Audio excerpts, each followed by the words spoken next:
Hello everyone, welcome back to the Twisty Test Championship. It is the West Indies taking on Afghanistan today in what should be an exciting game, I think, of Test match cricket. Of course, both sides picking up losses in their first round of the tournament. The West Indies went down to Sri Lanka with Afghanistan. Well, they went down to... Who did they go down to? Was it South Africa? No, surely not. They lost to... Yeah, it must have been South Africa. It was. So Afghanistan, they've won the toss. They're going to be bowling first, which was an interesting choice on this wicket. It looks like it's going to be a pretty good wicket as we see them make their way out towards the middle now. I mean, struggling to really see why the decision to bowl first, for Afghanistan. Interesting choice, but I guess that's the one they've made. It's Ahmadzi with the new ball to Craig Braithwaite.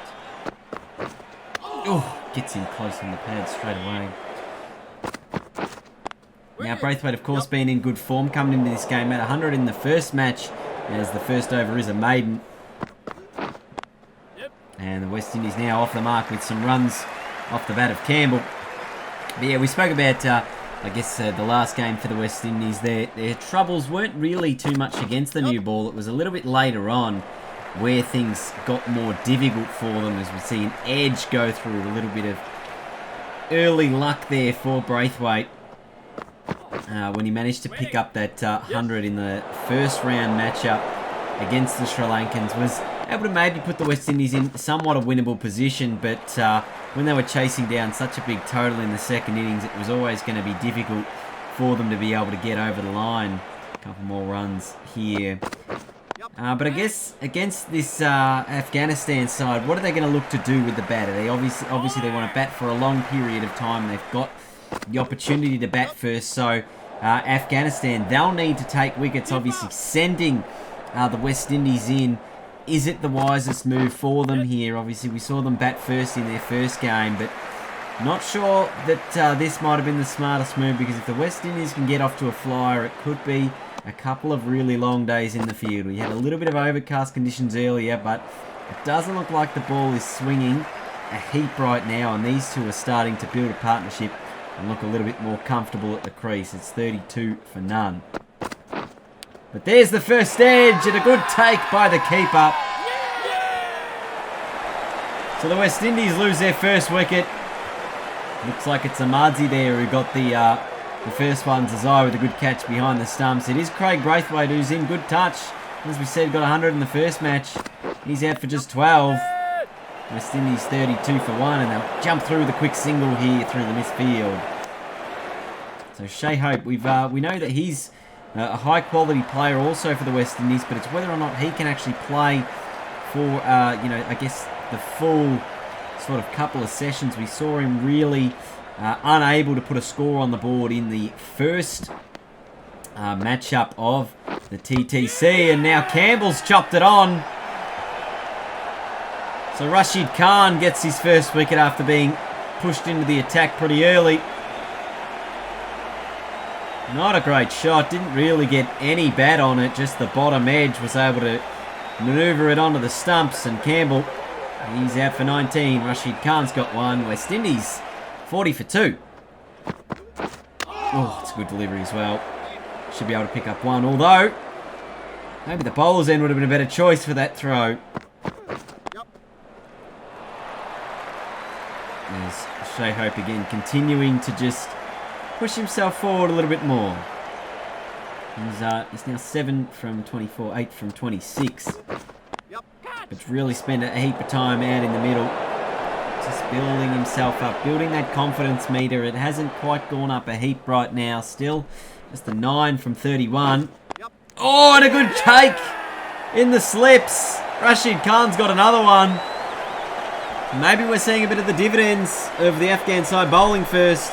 West Indies 3 for 55. This one cut away, but the slip fielder, it was Ramit Shah. He was onto it. And Rashid Khan's got another one. So West Indies 55 for 3. Oh, that's nice. It's now Hetmeyer and Brooks, the two men out in the middle. Relatively new batsmen, I guess you could say. Shamar Brooks 7 from 28. Rashid Khan 2 for 9 from his 7.5 overs. That's some extraordinary stuff.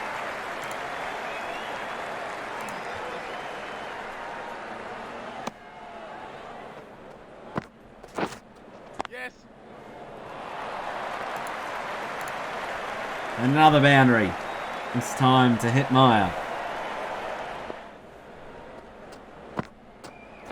Yep. Oh, and there'll be a couple more runs here. Just placed good, I was going to say nicely into the gap. They're able to pick up 2 more. Here's Brooks. 77 for 3. And another dot here. So that's the end of the opening session of the day. Interesting one. 3 wickets fell. And the West Indies were able to put 77 runs on the board. Braithwaite out for 12. Campbell out for 19. Hope out for 9. And it's Brooks and Hetmeyer at 14 and 13. Not out in the middle. Rashid Khan 2 for 11. With Yamin Amadzi, the other wicket taker for the Afghanistan side after they won the toss and they elected to bowl first. So really, that first session of the game, fairly even. You'd have to say maybe the West Indies on top, given they were sent in a 3 down. I guess these 3 down even enough for this Afghanistan side where they've wanted them to be more than that, as this one balloons off the pad and another wicket falls. So the West Indies lose wicket 4.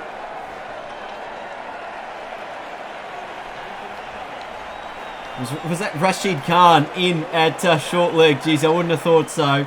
But it was. Wicket number 4 and an outside edge almost causes wicket number 5. The West Indies 84 for 4. If they were 84 for 5, gee, I tell you what, then you would have said Afghanistan well and truly on top of the game. And it'll be more runs.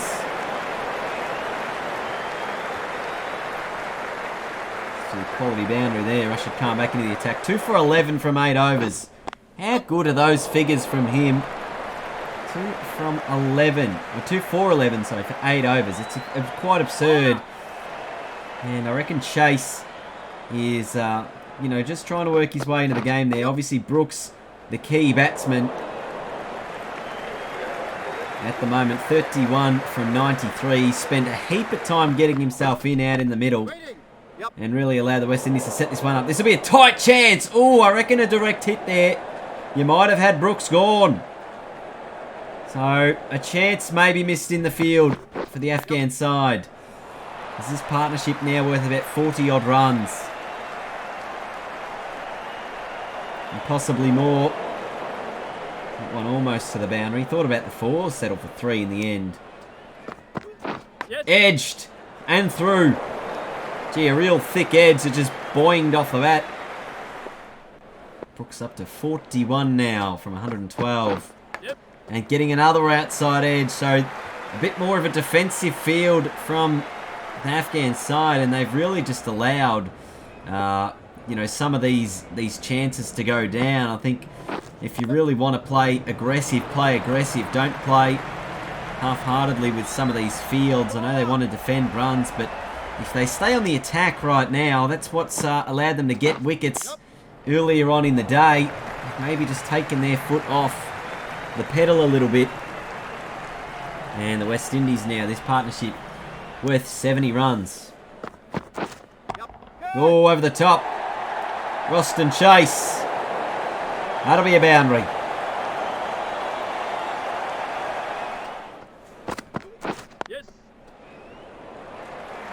More runs for Brooks. And it goes all the way to the rope. And that will be a half century for him. A real good knock here from Shamar Brooks. Just the 4 boundaries in there, striking at 37.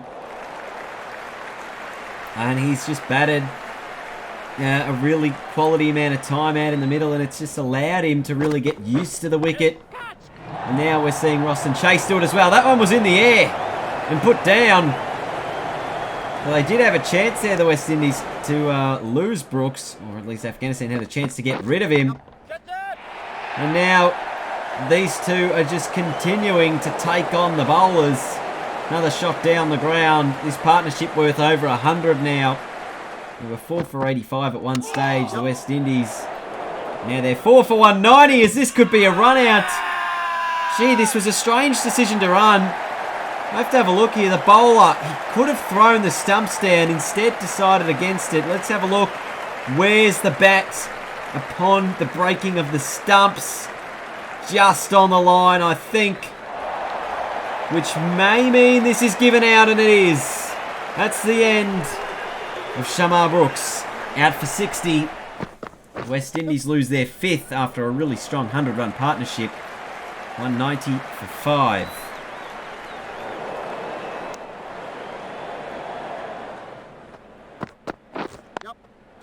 Away again. And if this goes to the boundary, that'll be 50 for Chase. It's closing in on it. The fielder just slows up. Can't get there. And that will be 4. So Roston Chase, as we said, batted well in that partnership. And picks up his own 50 as the West Indies pass 200 runs. Just the 5 wickets down. As we are in this final session of play now. Really, it has been the West Indies' dominance since, I guess, the midway point of that second session. After the couple of wickets were lost early and they were 84 for 5. It has been, or 84 for 4, sorry. It has been all the West Indies batsmen. Roston Chase was one of them, and Shamar Brooks the other. Piling on the runs, and now even Dowrich is in at the crease, and while he hasn't scored too heavily early, his 2 from 40 has allowed him to occupy the crease and hasn't really exposed the lower order batsman. Inside edge, goes through. It'll be 4. So there's been both some good bowling and some good batting. But you'd say today the West Indies batting performance through this middle order has been what has led to this result at the end of day 1 as we head towards it. Currently 82 not out, Roston Chase, with 3 overs to go. Is he going to be able to get that 100 tonight? That'll be the first question. It'll probably be a little bit of a challenge, given we've only got 3 overs to go. He's continuing to bat quite slowly there, at a strike rate of just over the 50. With Dowrich just 9 from 74, finally into the double figures. So pick up 2 more. Final ball of the day. To Roston Chase. Ticks it away for 1 to fine leg. The West Indies end the day's play. 264 for 5. With Roston Chase on 85 not out. And it is the West Indies on top as we finish that opening day. Shamar Brooks also positive for them with a 60 from 156. But really you'd expect Chase to put on a big total here for the West Indies. 264 for 5. Rashid Khan took 2 wickets. Zahir Khan 1. Ahmadzi the other. And he was also involved in a run out of Shamar Brooks. So at the end of day 1, the West Indies on top. Thanks for watching, and I'll see you guys later. Goodbye.